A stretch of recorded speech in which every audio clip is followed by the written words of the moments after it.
We've grown up. In our first year of independence, we put our trust on multilateralism and took the Kashmir aggression issue to the UN, and others made it into an accession issue.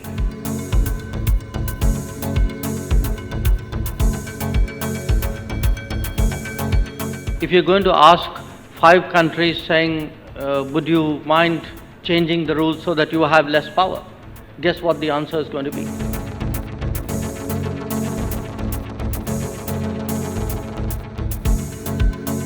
If they were wise, the answer would be something else. If they are short-sighted, the answer is what it is today.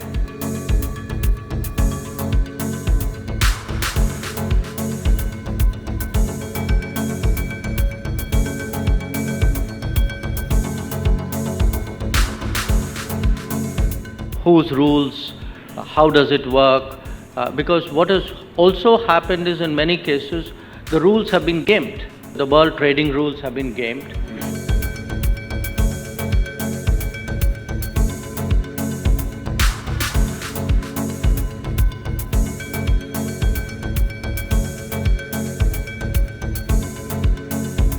In many cases, the very people who are the problem are also the people whose concurrence you need to do that reform.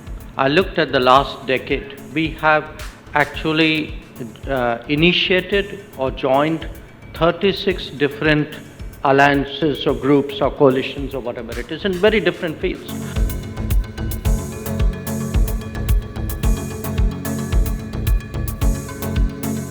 There's a log jam up there. So because there's a log jam up there, everybody's doing their own thing, finding their own friends, making their own groups, depicting their own issues, and creating the new reality.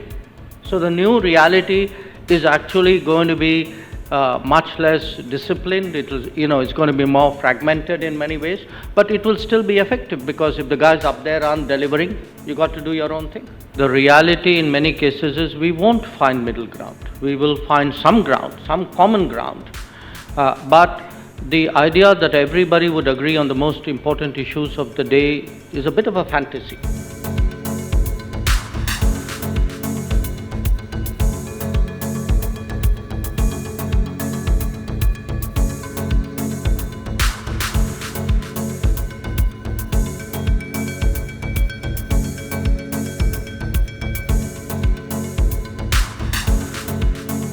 Take the big debates of the day: connectivity, debt, trade. Now, how these are leveraged today? These are not necessarily all coming out of the West. The West, as the dominant force earlier, is largely responsible for where we are today. But I think the new players haven't helped. If you take UN Security Council reform, the biggest opposer is not a Western country.